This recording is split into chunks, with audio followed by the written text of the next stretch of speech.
Boker Tov. Alors, bonne fête à tous les garçons tunisiens.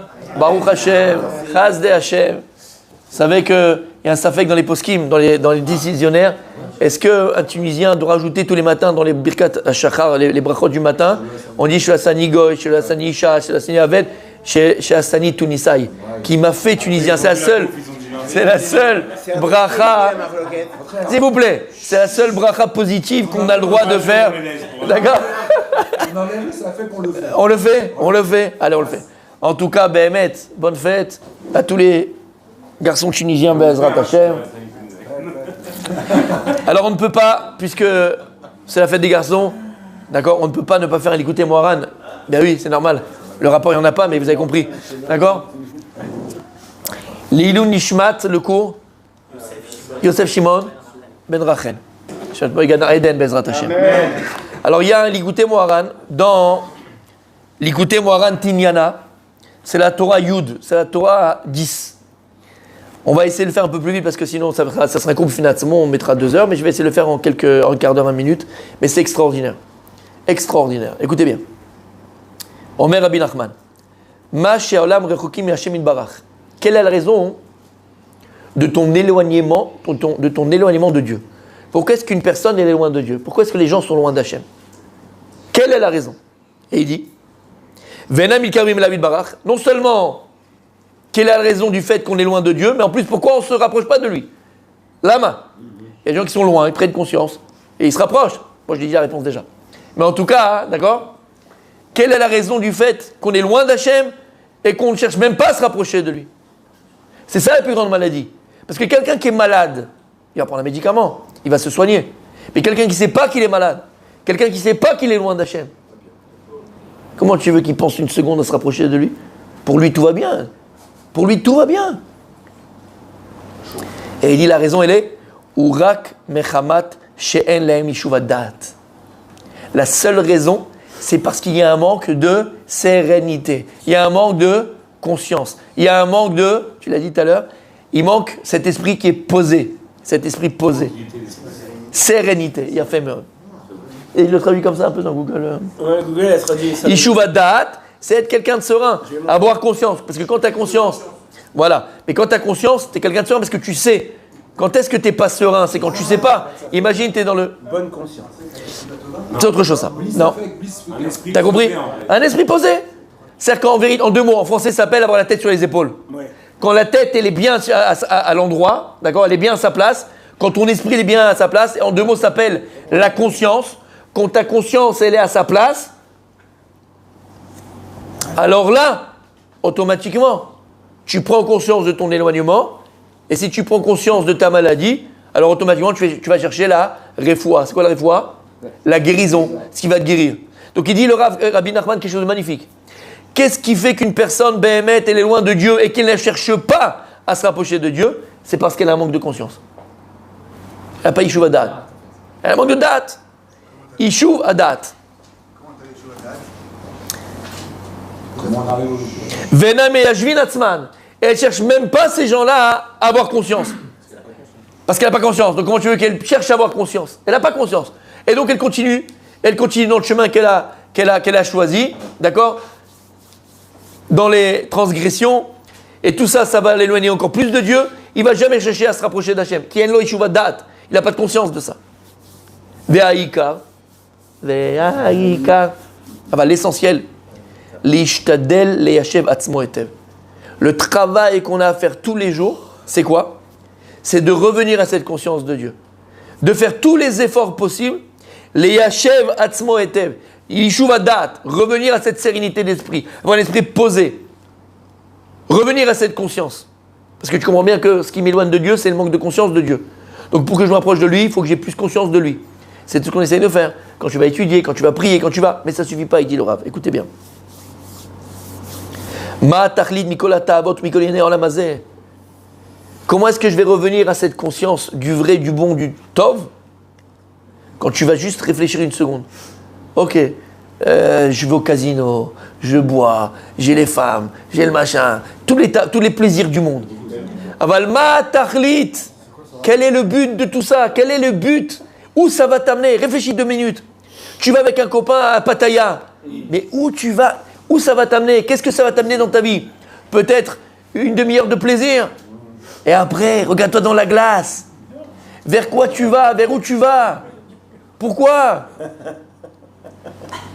Il dit pour retrouver ces Yeshuvadat, cette conscience, arrête-toi 2 minutes. Regarde la fin de tous tes tavot, de tous tes plaisirs, de toutes tes luxures.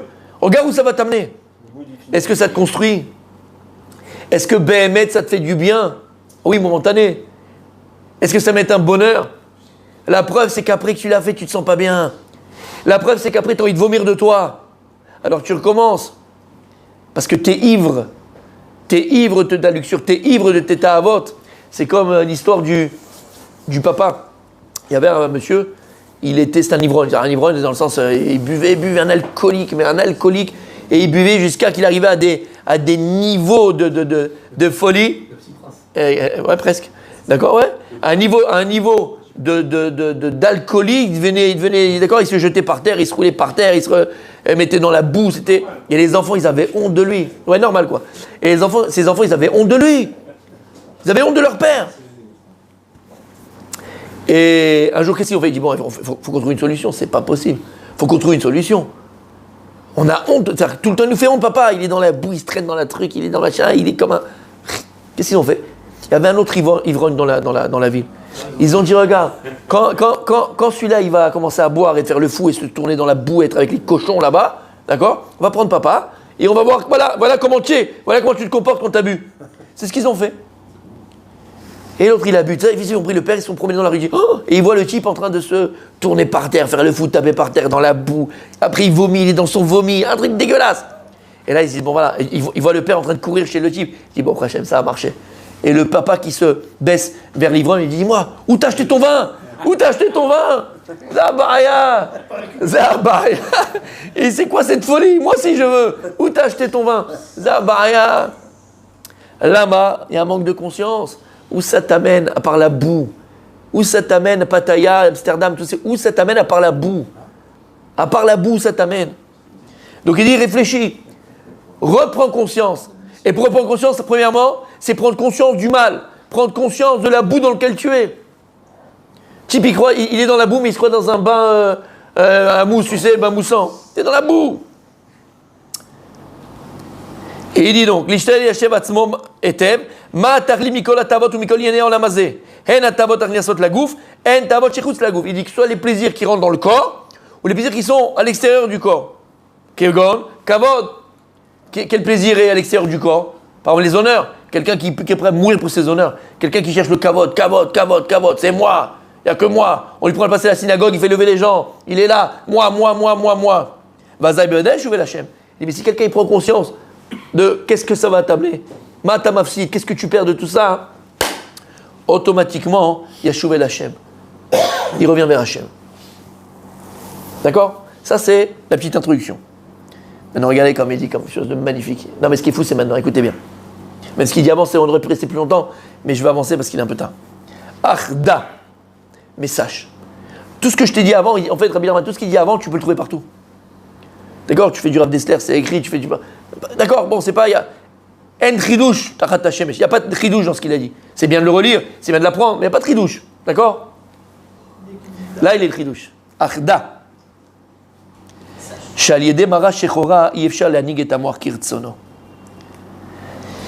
Aïe, valken kashelo yashev da'ato. Mais il dit, sache, tout ce que je viens de te dire avant et que tu savais déjà, tu ne pourras jamais y arriver. Tu ne pourras jamais arriver à cette nouvelle conscience, à revenir à cette conscience de Dieu, à cette sérénité, si tu es quelqu'un qui est malheureusement triste et mélancolique. Impossible. Ta tête, tu ne pourras jamais la conduire dans le chemin que tu dois emprunter. Tu ne pourras jamais arriver à Yeshuvada, à une vraie conscience, si tu as un tempérament triste, si tu es dans la tristesse, si tu es dans la mélancolie, si tu es dans le stress, si tu es dans l'angoisse, si tu es dans le négatif, si tu es dans le rocher et dans l'obscurité. Tout ce que tu vois, ça ne va pas. Tu te lèves le matin, première chose que tu fais avant Modani, tu soupires. Meshkin, la femme qui est à côté de toi, quelle horreur! Oh, c'est invivable. C'est invivable. Tout a un problème. Tout est une montagne. Tout est compliqué. Tout est difficile. Makara lecha. T'es un homme mort. Mais t'es un homme mort. Comment est-ce qu'on peut arriver? Behemet, Yeshuvat Da'at. Et qu'est-ce qui va me permettre de dire tout ce qu'il a dit avant, Rabbi Nachman, qu'on connaît tous? On sait tous ce qu'il a dit avant. Mais comment je peux arriver à ça? À comprendre que là où je vais, c'est zéro, et que l'état à vote, c'est zéro, et que le but de tout ça, et la finalité de tout ça, c'est zéro. Comment? Vous savez, quelqu'un qui est dans la tristesse, la mélancolie, dans ces choses-là, c'est un Tosfot dans ma Sechet, Kiddushin. Moi, ce Tosfot, je l'ai fait quand j'étais vraiment jeune, il m'avait complètement perturbé, ce Tosfot. Mais vraiment, perturbé. Il y a toute une souga là-bas, et Tosfot, il ramène.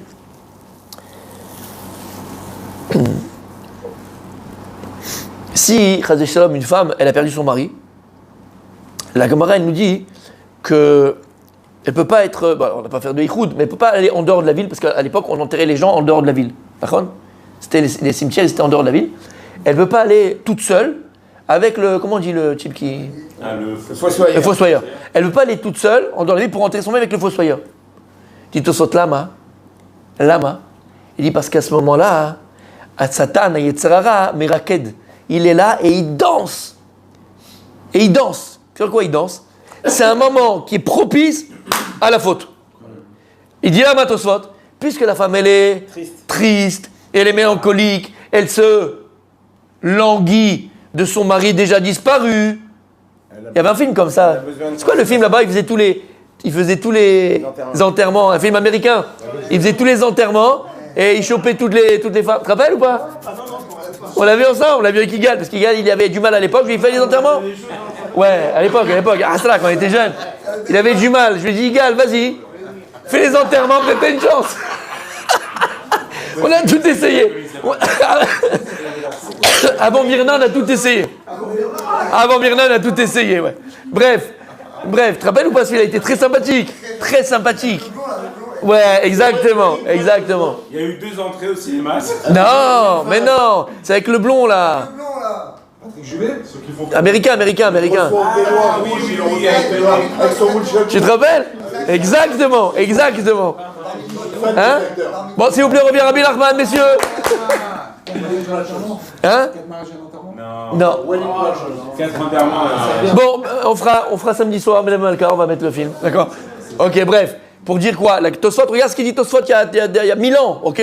Il dit là, comme elle est mélancolique, elle a la tristesse, elle est dans ce machin, c'est là maintenant Yetzirah peut la faire tomber. Et de peur que quoi? Quand ils font la Avera ensemble, mais le mari il est là, en train de dire, c'est pas grave, il n'y a plus rien qui compte. Là, écoutez bien, la tristesse, la mélancolie, l'angoisse, toutes ces choses-là, elles amènent au pire Averot. Pourquoi? Parce que c'est l'arme. T'es entre les mains du Satan Yetzirah. Quand t'es dans la tristesse, la mélancolie, l'angoisse, d'accord? T'es chez Yetzirah. C'est son Kli Zayan. Quoi Kli Zayan? C'est son domaine, c'est son arme. C'est son arme. Donc fais attention. Si t'es triste, t'es quelqu'un qui est triste, tu ne pourras jamais arriver à cette conscience vraie de la vie, vraie d'Hachem, et te rapprocher d'Akadosh Baruch Hu. Yefchar, bien au contraire. Alors comment je fais? Il dit Ki simcha rak al yede simcha yuchal le'anig amor kirtzono. Et c'est uniquement avec la joie que tu pourras arriver à conduire ton esprit, donc ta réflexion, comme il se doit. Uniquement. Shamata? Lama. Qu'est-ce qu'elle a de particulier à simcha? Qu'est-ce qu'elle a de particulier à joie? Elle réveille. Elle remplit. Elle réveille. Tu rends toi-même. Qu'est-ce qu'il fait, Rabbi Igal qu'on... Non, vaut mieux pas toi. Vaut mieux pas toi-même. J'ai vu Igal en soirée, vaut mieux pas qu'il soit lui-même. Hein. Bref, je rigole, bien sûr. D'accord? Qu'est-ce qui fait qu'on a très souvent Igal la tristesse, l'angoisse? On est angoissé. Voilà. Ouais, c'est ça, voilà. Parce que très souvent, on a des doutes. On fait un business, ça marche pas, on essaie de faire, ça truc pas, on a peur. Le doute, c'est le piroun. Et dire Abdesler que c'est quoi le doute? Le safek, c'est Amalek, mais c'est la séparation. C'est comme si j'ai 2 chemins devant moi. Aval Neodea, lequel il arrive à bon port et lequel il va dans le ravin. C'est la mort. L'inverse du date. C'est la mort, exactement. C'est l'inverse exactement de la conscience du date et de la réflexion. Ishuva date. Quand je suis en doute, c'est la séparation. Mon esprit, il n'est pas posé. Je ne sais pas, je vais à droite ou je vais à gauche. Rien n'est clair. Et le doute, il amène à quoi? À cette tristesse, à cette angoisse, à cette mélancolie. Alors c'est quoi la simcha, il dit Rav Dessler? Enlever le doute. Ateret asfekot. Quand est-ce que Bémet, on a une véritable joie? Quand on n'a plus de doute. Et c'est quoi un doute en vérité? Comme je dis, c'est piroud. Quand il y a une séparation. On donne toujours l'exemple. C'est comme si maintenant j'ai un billet de 500 €, d'accord? Je l'ai coupé en deux, je te donne juste la moitié de 500 €. T'es heureux, t'es content? Non seulement tu vas content, en plus t'as les boules. Parce que t'as la moitié de quelque chose que tu n'auras peut-être jamais. Donc c'est horrible. Mais si maintenant je te prends l'autre moitié, je le scotch, je vais à la Banque de France après, d'accord? Et je le scotch. Là, tu as la simcha. Là, tu es content, la main, parce que tu as quelque chose de complet. Tu as quelque chose d'entier. C'est pour ça, mon tzaddik, quand est-ce qu'Am Israël a chanté en Égypte? Il y a eu les Djiplés, il y a eu la Dame, Tzfardé. Après, ils n'ont pas chanté à ce moment-là. Pourquoi ils ont chanté uniquement au moment de Kriyat Yam-Souf, la mer Rouge? Pourquoi? Vas-y. Ils ont vu mourir. Lorsqu'ils ont vu mourir leur bourreau, parce qu'ils ont voulu faire au Am Israël par l'eau, là, c'était fini. La boucle a été bouclée. C'est quoi la boucle? C'est un cercle. Et c'est quoi un cercle? C'est la shlemout, c'est l'entité, c'est le complet. D'accord? C'est un cercle, la boucle a été bouclée. C'est ça la simcha. C'est ça la joie. La joie, elle est procurée lorsque j'ai une compréhension totale et complète de ce qui m'arrive, de ce que je vis, de ce qu'il y a, de ce que je vois. Là, je le comprends. Tant qu'il y a un côté que je ne comprends pas, tant qu'il y a quelque chose que je ne comprends pas, tant qu'il y a un doute dans ce que je fais, dans ce que je vis, c'est la place à la tristesse, la mélancolie et tous les problèmes rénaux, cardiaques et psychologiques. Chez l'Oneda. T'as compris, Gal? Donc c'est ça la simcha. La simcha, elle te permet d'avoir Ishuva Da'at. Quand quelqu'un il a la joie, elle, bien au contraire, elle, non seulement elle réunit, elle unit, mais quand j'ai quelque chose de complet et d'entier, comme on dit, c'est un cercle. Et un cercle, c'est l'infini. La joie, elle te permet de voir au-delà de ce que tu vis, au-delà de ce que tu fais. Elle te projette. La simcha, elle te projette. Tu vois clairement où tu vas aller. Tu vois clairement où ça t'amène. Ça, il dit Rabbi Nachman, c'est pour ça qu'on ne peut pas avoir Ishuva Da'at. On ne peut pas revenir à cette conscience. On ne peut pas revenir à cette sérénité d'esprit sans la simcha, sans la joie. Parce que la joie, c'est elle, encore une fois, qui va conduire ma réflexion comme il se doit.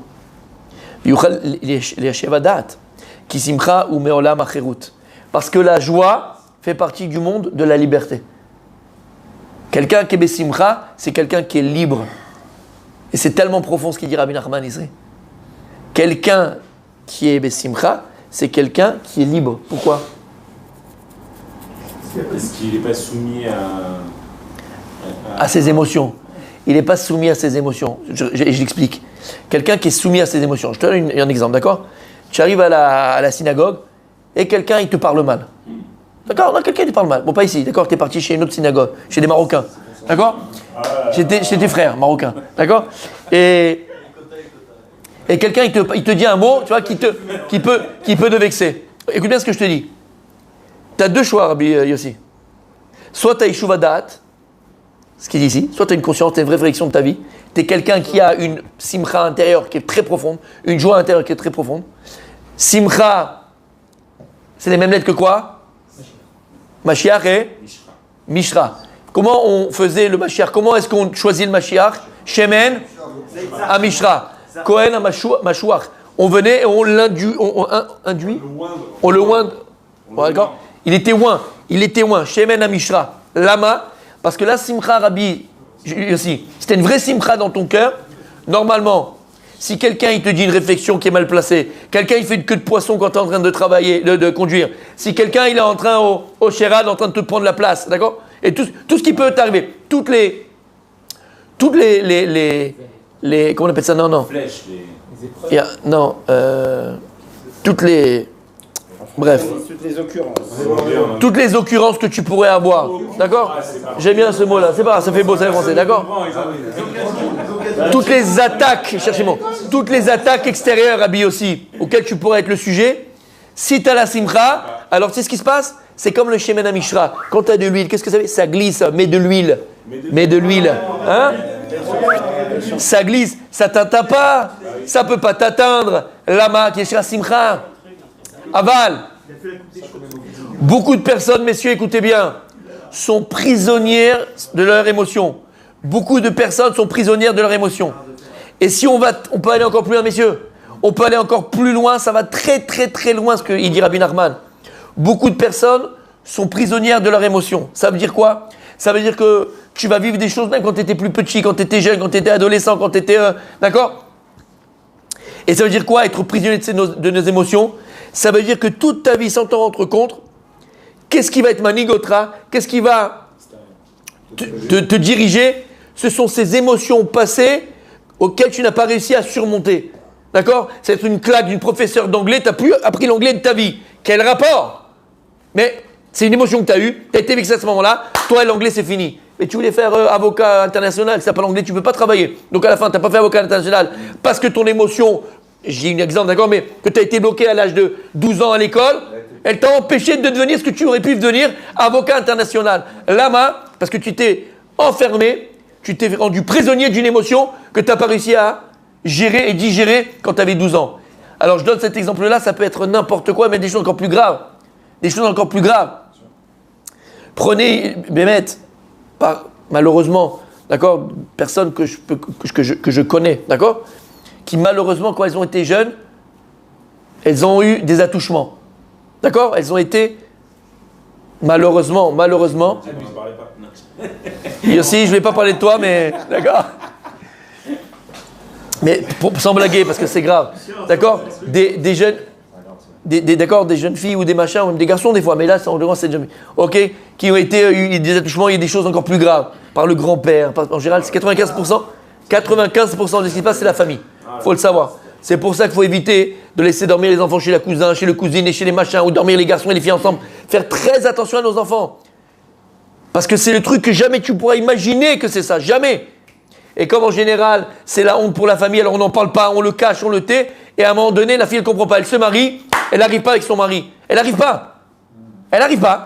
Et c'est inconscient.